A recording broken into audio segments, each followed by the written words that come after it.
unahin natin, yung paglagay sa Pilipinas nitong si Bongbong sa napakadelikadong sitwasyon.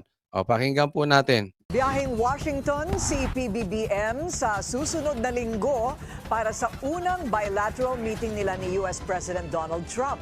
Pero bukod sa itinakdang petsa na July 20 hanggang 22, wala nang iba pang ibinigay na detalye ang Malacanang. Si Ginoong Marcos ang kauna-unahang leader. Teka muna. Wala daw ibinigay na detalye bukod doon sa petsa ng meeting niya sa US, sa Amerika. Eto naman si Claire, bobo to. Pagdating sa detalye about kay Marcos, bobo to. Wala tong alam. Laging sa ngayon, eto masasabi ko, hanggang dyan lang ang masasabi ko, tatanungin natin, hindi ko pa alam. Yan. Pagdating sa kung ano yung katrabaho ni Claire, bobo siya. Pero pagdating sa paninira, patutsada, sa pitik, pang-aasar sa mga Duterte, dyan siya magaling. Kaya nga ito, sabi ko na ito ay kung ako abogado, kahihiya ko talaga to si Claire. Kasi yung asta ni Claire ay astang abogado po kasi ito at saka vlogger. Pero ang dinala niya dito sa PCO, ang nabitbit niya yung pagiging vlogger. Yun ang pinakikinabangan ni Marcos sa kanya. Diyan nagtatago si Marcos sa saya at palda nitong si Claire. Wala itong pakinabang sa Pilipinas. Ang pakinabang lang nito ay maging attack dog vlogger ni Marcos na nilagyan ng posisyon as ASEC. Nilagyan lang. So, sino nagbabayad dyan? Ikaw, kayo, ang mga Pilipino. Nagbabayad kayo ng vlogger na magiging attack dog ni Marcos kasi hindi naman ito umaas ng abogado. Hindi naman niya binitbit yung pagkaabogado niya diyan. Hindi rin niya binitbit yung dapat at trabaho niya para sa mga Pilipino. Ano ba trabaho niya? Ipaliwanag kung anong nagagawa ng Marcos. Anong nagagawa sa administrasyon ni Marcos? Anong pakinabang ng Pilipinas sa gobyerno nitong si Marcos? Pagpatungkol sa Marcos, lagi naman siyang walang alam, bobo.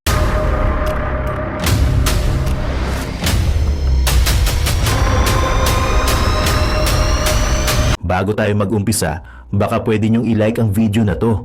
Malaking bagay ang like sa aming mga content creators. Maraming salamat po.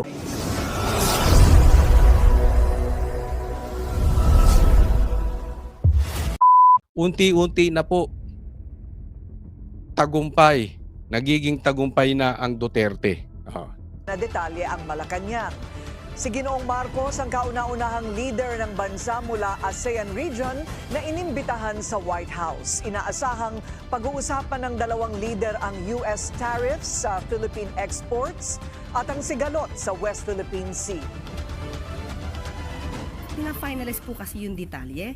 At sinabi ko nga po, kino-confirm po, hindi ko po dinideny, kino-confirm po ang pagbisita po ng ating Pangulo at sa US, July 20 to 2020. Tama, 22. July 20 to 22. Pero po, confirm. Pero po, yung ano yung detalye na pag-uusapan, ang DFA na po ang magbibigay sa inyo. Di ba? Di ba? Pagdating sa detalye, walang alam tong boba na ito. Wala talaga. Wala kang aasahan sa babaeng ito. Ang alam lang nito, sabihin mo sa kanya, about kay Sarah. Alam niya detalye ng biyahe ni Sarah. Di ba? Pagpatungkol sa biyahe ni BP Sara, ang dami niyang patutsada. So alam niya ang detalye. Ano ba ito? PCO ng tagapagsalita ba ito ni Marcos o tagapag-usig ni BP Sara? Palagay ko ito si Claire, mas marami pa tong alam patungkol kay Sara kaysa kay Marcos. Baka hindi ito kinakausap ni Marcos. Meron akong alam. Chuy. Hindi lang ako chismis vlogger. Doon nyo alamin sa mga chismis vlog. Meron ako nababasa. O, sige, teka muna. Wag natin puntahan yun. Ayoko mapuntahan doon eh. Basta dito lang po tayo. Kung kayo alam nyo, okay, ba, hindi ko alam eh. Hindi ko alam kung iyon ay may katotohanan o walang katotohanan. Pero kung alam ninyo, ilagay nyo sa comment section. No, dyan sa comment section. Para naman mabasa ko at ma-inform ako. Pero kasi meron ako nababasa na medyo kulang ang detalye. Hindi ko alam. So, well, ayoko namang halugugin yung mga personal nilang buhay. So, hindi ko alam. Kayo na lang ang tatanungin ko. Pero para sa akin, simple. Palagay ko, mas kakilala pa nito ang trabahong ginagawa ng mga Duterte kaysa sa trabaho ng kanyang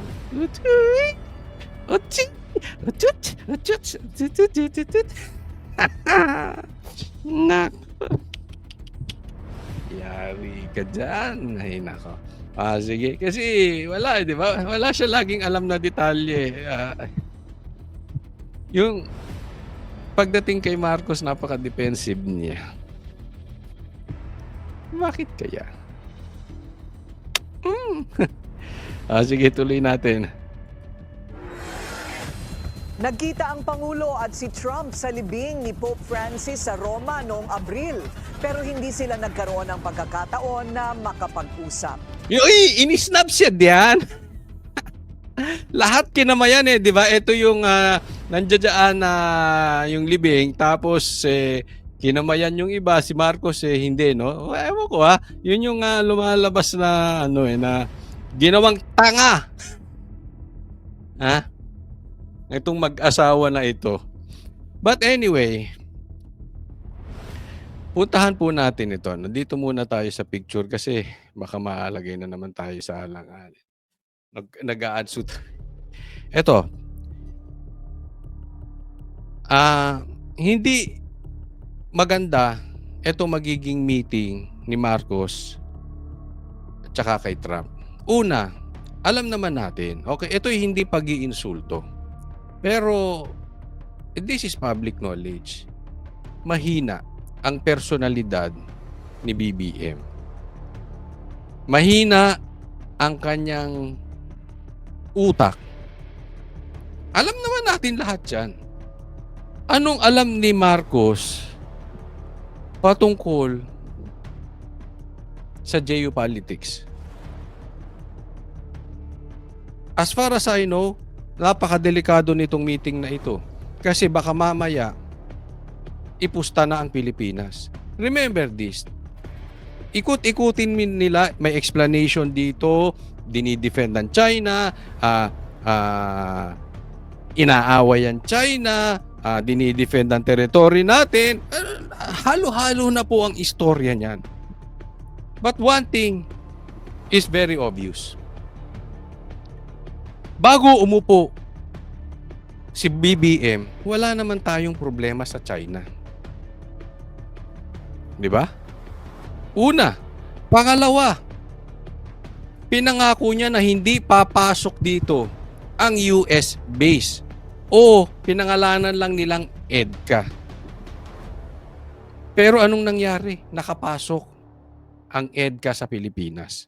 So sa madaling salita, wala po talaga tayong aasahan dito kay Marcos. Palitan natin yung Wala tayong aasahan na may kapakinabangan ang Pilipinas. Tatandaan po natin, sa isang meeting, may agenda si Trump para sa Amerika. That is, of course, obvious. Di ba? At natural po yun. Hindi po kasalanan ni Trump yun. Ganon talaga ang trabaho ng leader. Ang problema, yung leader natin, ano ba ang nasa isip ng ating leader? Nasa isip ba niya ang mga Pilipino or agenda niya? Diba? Alam natin na bago pumunta ng Amerika si BBM, okay pa ang relasyon nila ni BP Sara. No? Hindi ito yung panahon ni Trump. Bago pa si Trump. Tapos, nung bumalik siya dito, iba na relasyon nila ni VP Sara. Even pati sinimulan na yung pag-uusig kay Pastor Kibuloy. Di ba?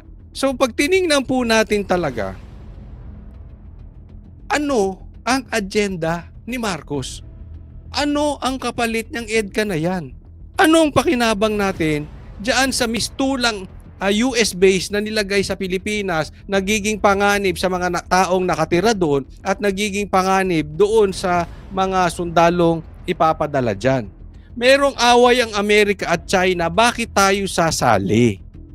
Wala naman tayong problema sa China before. Nung naupo si Marcos, bigla tayong nagkaproblema. Kung ano man pinagtatalo ng territory dyan, eto, I'm very positive, masusolusyonan yan pagbaba agad ni Marcos. Tapos na ang problema natin. Because before pwesto si Marcos, ang ganda naman ng relasyon natin. Sa katunayan, meron pa tayong mga negosyo sa China na export, import, kung ano-ano mang trade ng Pilipinas at China. And until now, malakas po yan. Di ba? Pag tiningnan nyo, even US and China, malakas ang trade nilang dalawa. Ang lakas eh. Di ba? Affected din ang Amerika doon sa ginawang tariff against China na pumalag ang China. So sa madaling salita, paiksiin natin ang kwento. Si Marcos ba, agenda ba natin ang itutulak niya dyan? At kahit itulak niya ang agenda ng mga Pilipino, meron ba siyang kakayanan? Ang sa tingin ko mangyayari dito, sa pag-uusap nila, mananalo ang Amerika. Hindi niya kakayanin ang personalidad ni Trump. Kita nyo naman eh. Very strong si Trump. Hindi niya kaya yan. Personality-wise, character-wise, hindi kaya ni Bongbong. Even utak, hindi kaya ni Bongbong. Ano lang ang kaya ni Bongbong sabayan? English. Diyan lang maayos si Bongbong pa English. Utal-utal pa. Di ba? So wala. Hindi maganda to. Pinupusta ni Marcos ang buhay ng mga Pilipino. Pinupusta ni Marcos ang buhay ng mga sundalo at mga kababayan natin na nandiyan sa area ng EDCA. Huwag tayong makisali sa gera ng iba. Wala tayong kapasidad. Ang dapat hinaharap ni Marcos ay yung gera sa kagutuman. Gera sa baha. Gera sa drug addiction. Gera sa online gambling. Yan ang dapat inaatupag ni Marcos. Huwag siyang nakikisawsaw diyan sa gera ng ang hindi pagkakasunduan ng Amerika at China na siya lang ang nakikinabang. Wala po tayong pakinabang dyan. Marcos, wala kang alam dyan. Maawa ka sa Pilipino. Antayin po natin ito. But definitely, hindi ito magdudulot ng magandang balita sa Pilipinas. Isa lang ang inaasahan ko rito. Baka naman, baka sakali, sabihin ni Trump, pauwiin mo na si PRRD.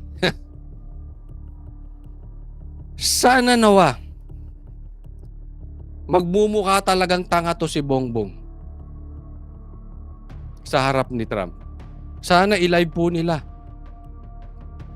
Kasi baka mamaya hindi i-live yung kanilang pag-uusap at kung ano-ano na namang ipagmamalaki ang gagawin ni Bongbong, kung ano-ano na namang kasinungalingan, ano na namang pangako na pang SONA lang. Hinahabol lang to sa SONA. Pero wala namang natutupad. Baka mamaya mangangako hindi naman talaga pinangako ng Amerika, nabudol na naman tayo. Tapos, pag in-explain ni Claire, akala mo ang galing-galing ni Marcos, akala mo ang tali-talino ni Marcos, at higit sa lahat, akala mo ang linis-linis ni Marcos. So sana, i-live po yung kanilang meeting. Para makita natin anong katangahan ang gagawin natin nitong presidente natin. Hindi niya teritoryo yan. Hindi siya magaling diyan. Ay nako. Next topic po tayo. Eto. Simulan natin dito sa paunti-unting nagiging tagumpay ng Duterte. May mga hinihingi impormasyon ang Korte Suprema sa Kamara kaugnay sa inihahing petisyon ni Vice President Sara Duterte na kumukwestiyon sa impeachment complaint laban sa kanya. Saksi, si Tina Panganiban Perez. Ang gustong malaman ng Korte Suprema sa utos nito sa Kamara at Senado, ano na raw ang nangyari sa unang 3 impeachment complaint laban kay Vice President Sara Duterte. Eto, okay. Salamat naman at gumalaw na po ang Korte Suprema. Ito po medyo kung ako tatanungin, no, hindi naman tayo abogado, so hindi tayo expert pagdating sa batas. Pero pag tiningnan po natin at inisip natin, ako po medyo sumasama ang loob ko pagdating sa korte kasi napakabagal po ng kanilang responde sa mga nangyayaring pang-aabuso ng gobyernong ito. At ngayon, ito po ay naging lehitimong kahit maliit po ay tagumpay sa Duterte. Tagumpay po ito para doon sa mga inaapi kasi ito po ay hindi laban lang ng Duterte. Ito ay laban ng mga Pilipino na pinamumunuan at pinag-aabusuhan ng mga nasa poder na ginagamit ang kanilang kapangyarihan para apihin ang walang walang kasing kapangyarihan nila. Yung ayaw sa politika kasi sila ay nagkampi-kampi na po itong mga ito. So sila talagang didiinan nila ang mga alam nilang magiging threat sa kanilang pananatili sa posisyon. Kaya pinagkakaisahan po ang Duterte at damay po dito ang bawat Pilipino, no? Kaya nga itong impeachment na to, maraming salamat at gumalaw na po ang korte. At kung maaalala nyo po, ipaliwanag ko lang saglit, no? Doon sa mga hindi nakakaalam, ito po yung sinampa namin na reklamo sa Supreme Court. Naalala nyo yun? Ito ay televised ng mainstream media. Meron pa nga kaming interview rito. Ito po ay sa pamumuno ni Attorney Tolrion at saka ni Attorney Delgra, no? So at marami pa, no? So kasama po tayo diyan, kasama si Boss Dada, kasama din dito si Banat Bay, kaya lang hindi siya nagising ng maaga. Allergic sa maaga yun si Banat Bay. Maaga po kasi namin final to, napaka-antindi, no? But anyway, maraming salamat, sumagot na po ang Korte Suprema at ito po yung kinwe-question natin. At ito yung lagi ko pong dinidiscuss sa vlog ko. Ako, pabor ako sa impeachment ni BP Sara kasi alam ko maraming ipapakitang ebidensya si BP Sara. Pero hindi ibig sabihin pabor ako sa impeachment kay BP Sara ay lalabagin nyo na yung karapatan ni BP Sara. Naintindihan nyo? Magkaiba po ito, ha? Okay? Bakit ako pabor? Dahil alam ko, madidiin si Marcos dito. Mapipilitan si BP Sara ilabas lahat ng hawak niyang ebidensya na baho ni Marcos. And I'm sure marami yan. Maraming video po yan, no? So maglalabasan dyan. Pero, kailangan dumaan sa tamang proseso. Hindi po dapat nalabag ang karapatan ni BP Sara. At yan po ang kinwestiyon namin. Nalabag yung 1-year bar rule. Kasi dapat sa impeachment, isang beses ka lang masasampahan ng impeachment bawat taon. Yan po yung sinampa namin at ngayon, pinagpapaliwanag po ang Kamara patungkol dito. Ano na ang status ng 3 complaint? 3 complaint po yan eh. Hindi umusad. Yung pang-4 ang umusad na sinasabing kaya lang pumirma yung mga congressman ay binayaran at ang nagsabi niyan mismo kasamahan nilang si Chanco. So yung mga pumirma dyan, bayarang congressman. Yun ang sabi ni Chanco. Okay? So ibig sabihin, sa madaling salita, 4 yan. Anong nangyari dun sa 3? Ano yung dates nung 3? Ito po yung nilabas ngayon. Pinagpapaliwanag. So maganda to. Kaya titignan po natin, hindi po pwede na minamadali nyo. Kasi pag minadali nyo yung mga bagay-bagay, halimbawa, sinabi nila, simulan na yung impeachment. Nag-rule out ang Supreme Court that that is illegal. Di bali wala yung impeachment. Nagbida-bida lang itong mga animal na congressman na ito. Yung gusto lang sa TV, yung gusto lang ng grandstanding, sila lang ang nakinabang. Pero in the first place, mapapawalang bisa. Illegal pala. Kaya nga dapat masagot muna. Eto na nga yun. Buti na lang, mauutak ang mga senador. Hindi sila utu-uto, hindi sila nagpapahawak sa liig kay tambaluslos. Gaya ng iba dyan sa Kamara na isang ganun lang ni Tamba. Ganun na. Ano po yun? Tamba, sunod kami sa'yo. Buti ganun. Hindi tuta itong mga senador. Nag-iisip eh. Marami rin po kasing abogado sa Senado. Kaya alam nila. Hindi katulad nun, marami doon tuta. Lahat yun marami, hindi naman lahat. Marami doon, talagang tagasunod lang ni Tamba. Gusto rin malaman ng kataas-taasang hukuman ang eksaktong petsa kung kailan inendorso ng mga miyembro ng Kamara ang mga impeachment complaint at kung ilang session days ang lumipas bago na-transmit ang mga ito sa Speaker of the House. Sa dokumentong nakalap ng GMA Integrated News Research, makikitang December 2, 2024 ang Sila yung unang nag-file. December 2, 2024, unang file. stamp na petsa nang inendorso ang unang impeachment complaint. December 4, 2024 naman. December 2, di ba? Sigaw-sigaw pa yung mga makibaka. Alam mo yung pasigaw-sigaw na. Alam mo na agad di ba? Kinikwento sa akin ni Ka Eric yan. Kahit si Ka Eric niloloko ka nga yung rally, yung pangangampanya namin sa Amerika, galawang komunista. Niloloko si Ka Eric. Kasi yung mga pasigaw-sigaw niya. Para Duterte.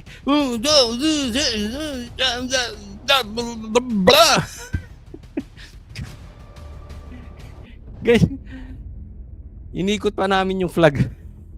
Sila pala sila. Sabi ko, ano ba ito? Para tayong ano? Anyway, magkakaiba man tayo, no? Yung kaibigan natin yan si Ka Eric at talaga namang grabe ang pakikipaglaban yan sa Pilipinas, no? Pero aminado naman siya, nagaling siya dyan sa mga komunista, sa NPA. So, yung style, alam niya eh. At siya mismo sinasabi naman niya na eto yung mga style nila. Kita nyo?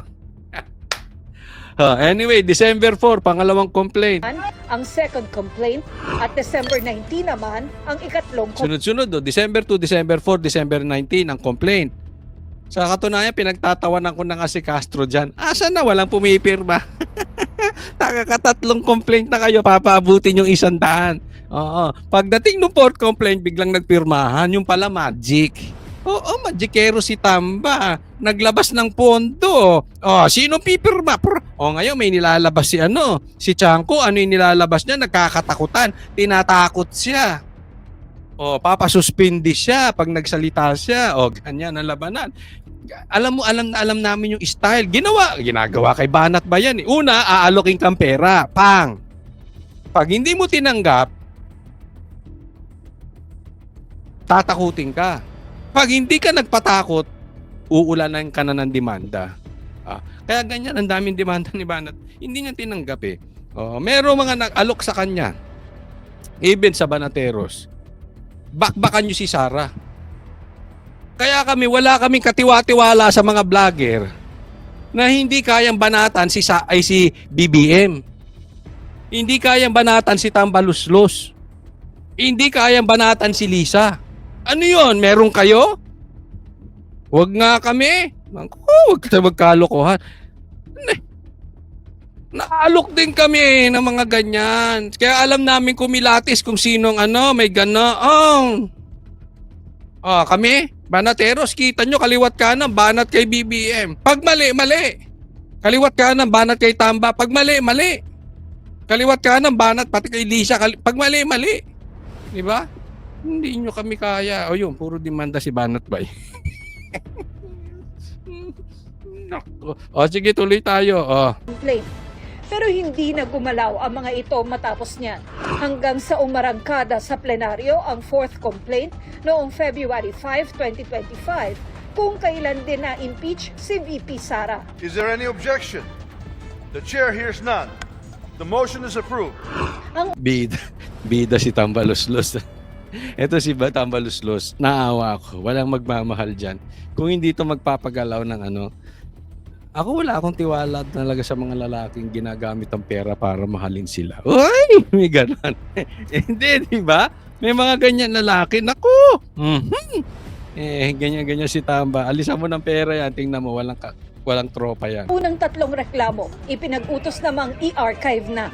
Hinihingi rin ng Korte Suprema ang tugon ng Kamara kung may kapangyarihan ba ang Secretary General ng Kamara na magdesisyon kung kailan itatransmit sa Speaker ang impeachment complaints at kung may otoridad ang Secretary General na tumangging i-transmit ang mga ito. Kinumpirma ni House Secretary General Reginald Velasco na natanggap nila ang notice mula sa Korte Suprema kahapon at nabasa na ito ng ilang House impeachment prosecutor.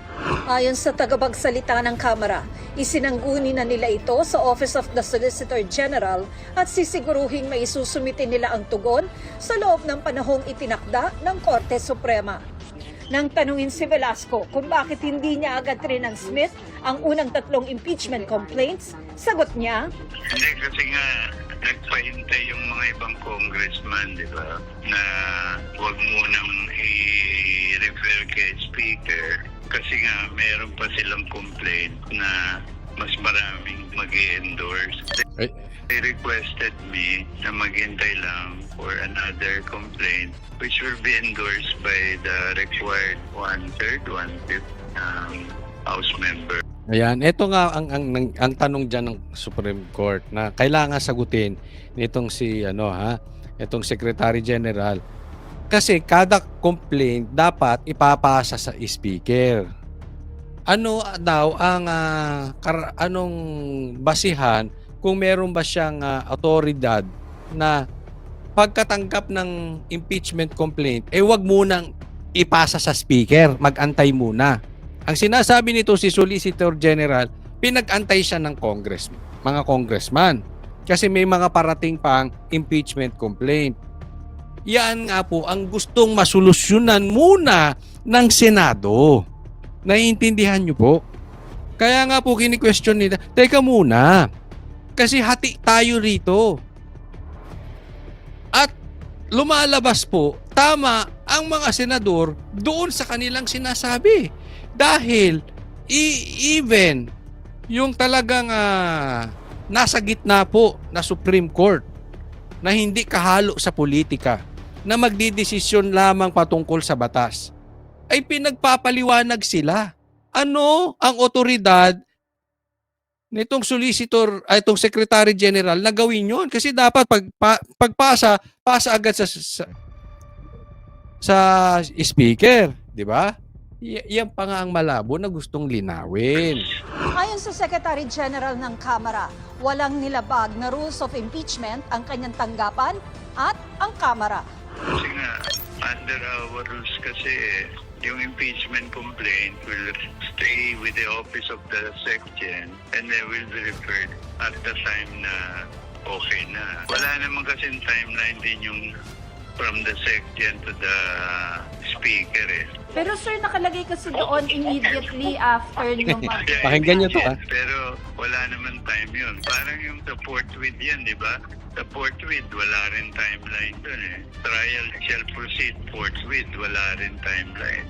So it's up to the interpretation of the official concern. Ayun. Ang sabi kasi doon, pagkatanggap ng Secretary General, immediately ipasa sa sa House Speaker. Pero ang palusot nitong Secretary General na ito, ganun din naman yung, di ba, yung forthwith na sinasabi, walang timeline. So, dapat gawin agad, pero wala sinabing oras.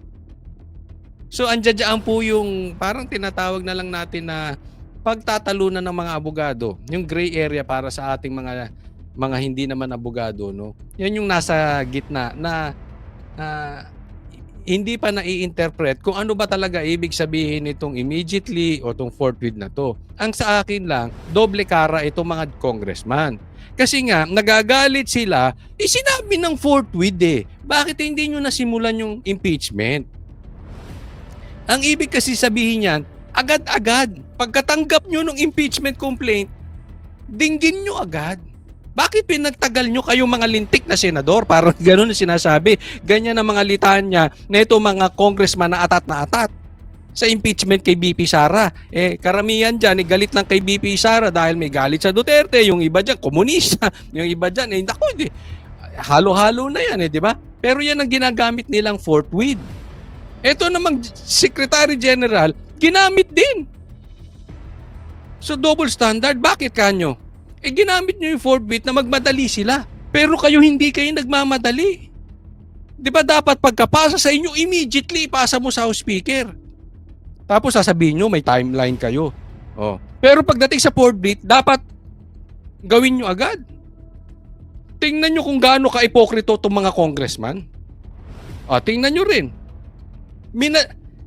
Minamadali nila na simulan agad yung impeachment. Ipinasa nila fast forward. Ipinasa nila mag-a-adjourn na. Ipinasa nila mag-e-eleksyon. Patapos na ang 19th Congress. Sinimulan nila tinambay nila yung 3. Tapos pagpasok ng 4, biglang nagpirmahan. Sabi nga ni Chanco, nagkabayaran.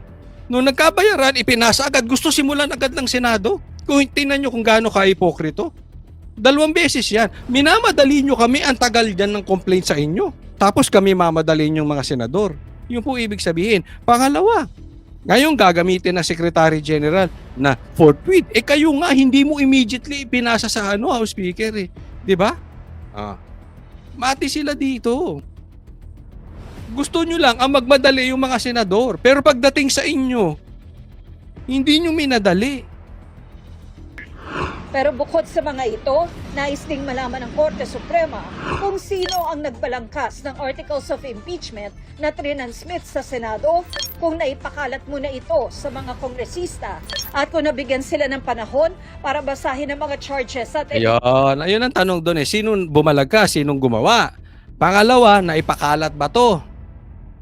Kasi yan din ang kinomplain natin sa Supreme Court. Yan po yung hiningi natin.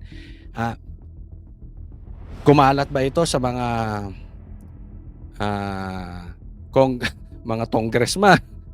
At nabasa ba nila yan? Kasi nga yan po yung lumalabas. Ang bilis, ang kakapal niyan. Kapapasa pa lang sa inyo, napirmahan nyo na agad.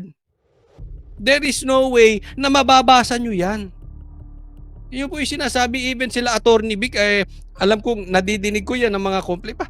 Imposible yan. Paano nyo nabasa agad yan tapos pinirmahan nyo?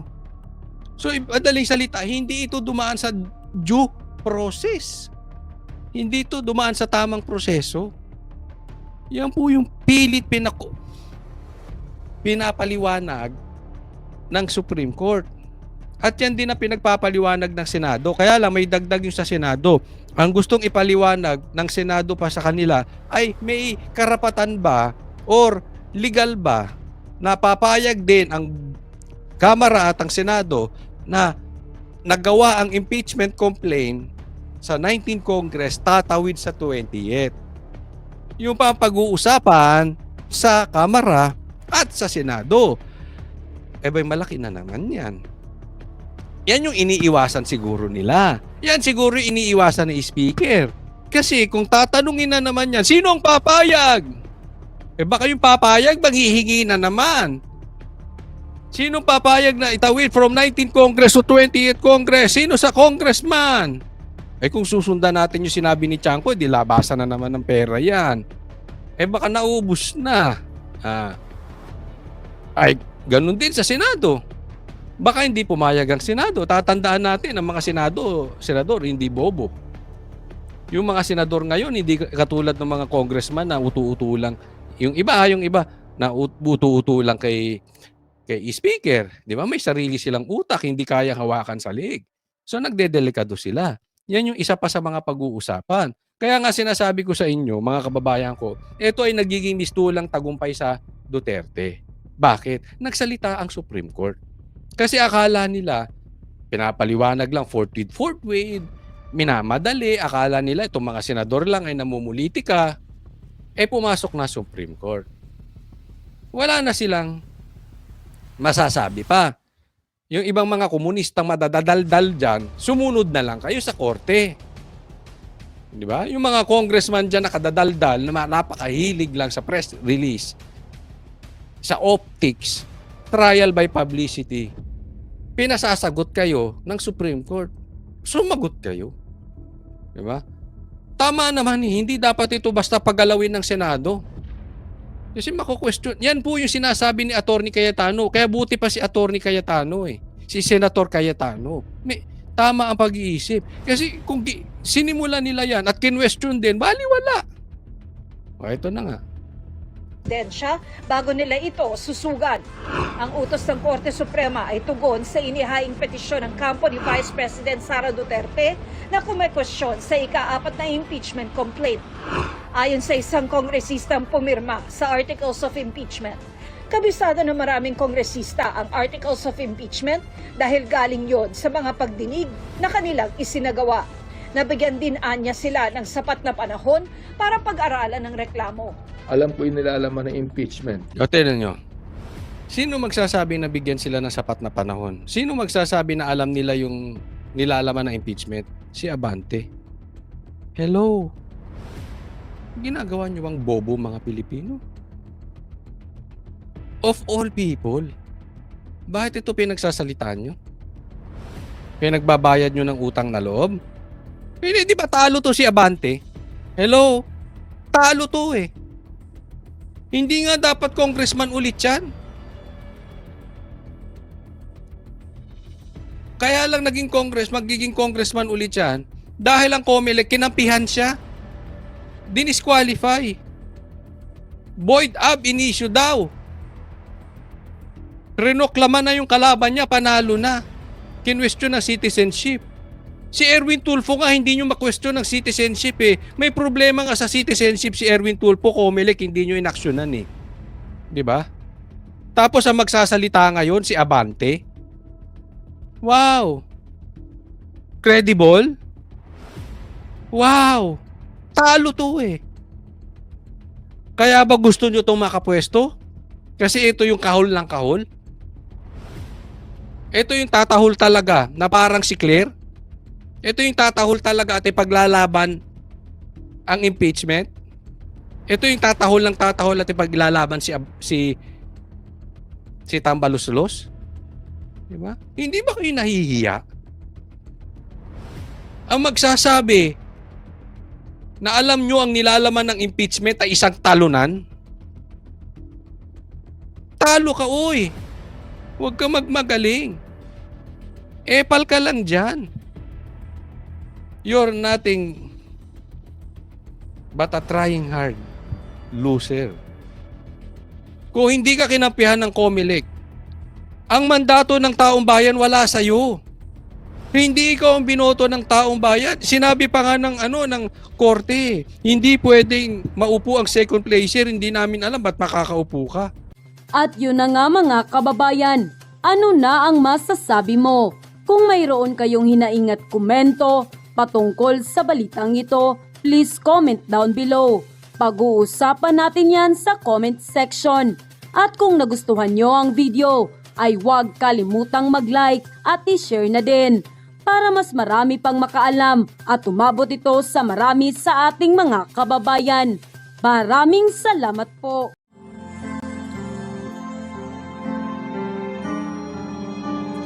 Melody ng song. Ang bayan ko'y pinagpala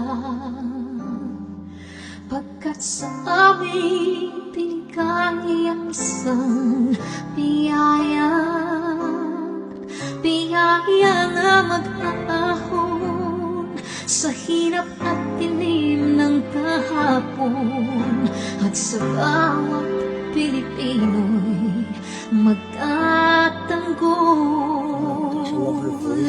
Sa bayan ko dating laganap, pang-api at tusa sa aming mga mahihirap.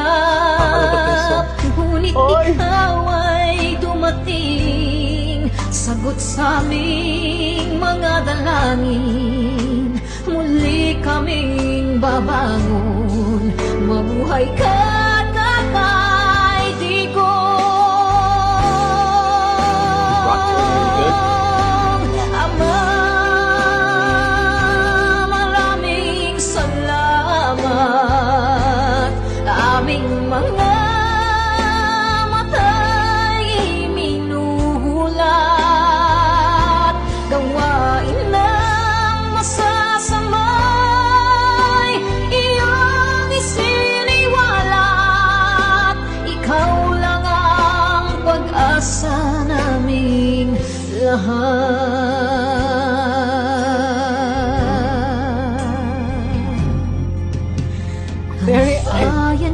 Pinamatay niya ako, umiiyak ako. Pilipinas, muling makikilala at itataas. Katahimik ay maghahari, sa ating puso'y mamamayani. Mga ngiti sa labi, di mapapawi.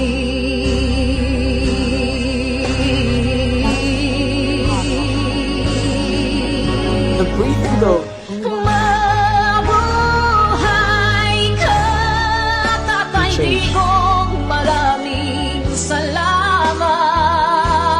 Ang malasakit sa Pilipino ay walang kasing tapat. Ika'y paglalaban ng iyong mga anak. Tunay kang biyaya sa bansang Pilipinas.